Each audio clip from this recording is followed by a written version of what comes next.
Yo tout le monde, bienvenue sur ma chaîne. Aujourd'hui, on va parler d'un sujet qui nous concerne tous, l'argent. Plutôt comment le gérer, le faire fructifier. Bref, ne plus flipper quand on regarde son compte en banque. Oubliez les conseils vagues et les promesses impossibles, on va parler concret.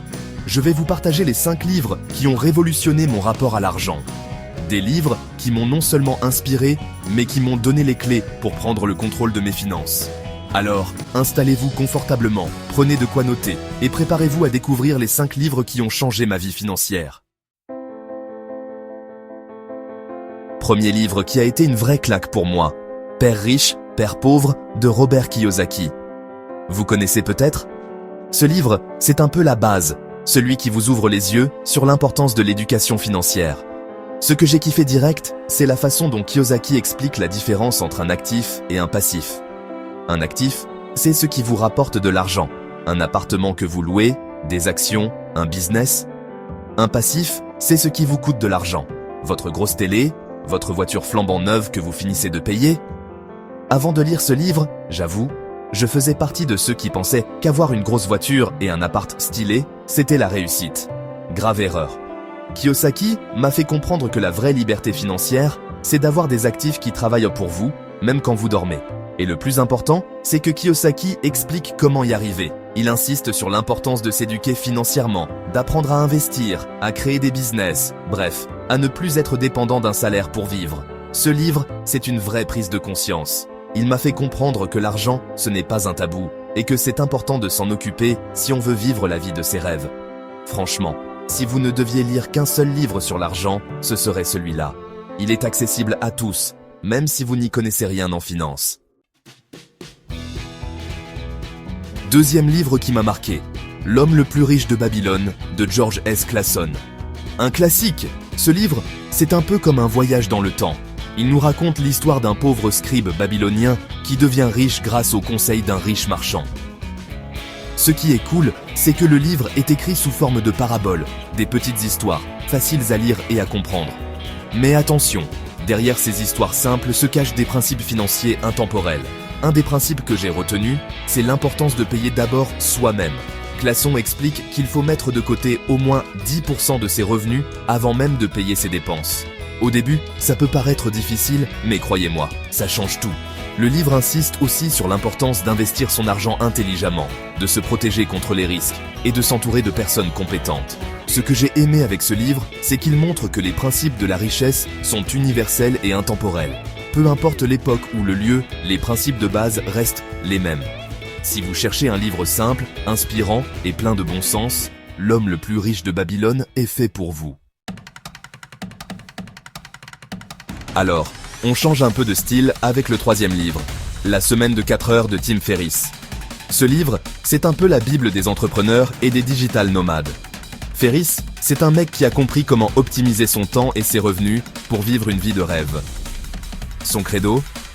Travailler moins pour gagner plus et profiter de la vie. Au début, j'étais sceptique. Travailler seulement 4 heures par semaine ? Impossible. Et pourtant, Ferriss explique comment automatiser ses tâches, déléguer et créer des sources de revenus passifs. Le livre est plein d'astuces concrètes pour lancer un business en ligne, automatiser ses revenus et devenir libre géographiquement. C'est pas mal, non ? Ce livre, c'est une vraie source d'inspiration pour tous ceux qui rêvent de liberté et d'indépendance financière. Il montre qu'il est possible de vivre une vie riche et épanouissante sans être esclave de son travail. Alors bien sûr, la semaine de 4 heures, c'est un peu un objectif idéal. Mais le livre vous donne les outils pour vous rapprocher de cet objectif et créer une vie qui vous ressemble vraiment. On continue dans le concret avec le 4e livre. Votre empire dans un sac à dos de Stan Leloup. Si vous rêvez de lancer votre business en ligne, ce livre est fait pour vous. Stan Leloup, c'est un entrepreneur français qui a réussi dans le web. Il partage dans ce livre ses meilleures stratégies pour créer et développer un business en ligne, le tout avec clarté et humour. Ce que j'ai adoré dans ce livre, c'est son côté très pratique. Pas de blabla théorique, Stan Leloup va droit au but et donne des conseils concrets, applicables immédiatement. Il explique comment trouver une idée de business rentable, créer un site web attractif, attirer des clients. Bref, tout ce qu'il faut savoir pour réussir en ligne. Votre empire dans un sac à dos, c'est un véritable guide pour tous les entrepreneurs en herbe. Il démystifie le monde du business en ligne et donne confiance pour se lancer. Si vous avez envie de créer votre propre job, de devenir votre propre patron, foncez lire ce livre. On termine en beauté avec le 5e livre, L'intelligence financière de Tony Robbins. Tony Robbins, c'est un peu le gourou du développement personnel. Et dans ce livre, il s'attaque à un sujet qui nous concerne tous, l'investissement. Ce livre, c'est un véritable plan d'action pour prendre le contrôle de son avenir financier. Robbins explique de façon simple et accessible les différents types d'investissements, les pièges à éviter et comment élaborer une stratégie d'investissement solide. Il insiste sur l'importance de diversifier ses investissements, de comprendre le marché financier et de ne pas avoir peur de prendre des risques calculés. Ce que j'ai particulièrement apprécié dans ce livre, c'est la partie consacrée à la psychologie de l'investissement.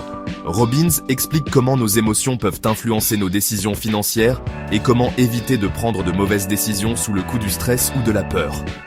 L'intelligence financière, c'est un livre complet et accessible qui vous donnera les clés pour investir intelligemment et préparer votre avenir financier sereinement. Voilà, c'est tout pour les 5 livres qui ont changé ma vie financière. J'espère que cette vidéo vous aura donné envie de les découvrir et qu'ils vous seront aussi utiles qu'ils l'ont été pour moi. N'oubliez pas que la gestion de l'argent, ce n'est pas inné. Il faut apprendre, se former et surtout, passer à l'action. Alors, n'attendez plus, choisissez un de ces livres et commencez votre propre aventure financière. Merci d'avoir regardé cette vidéo.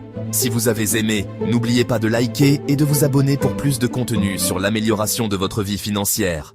À bientôt!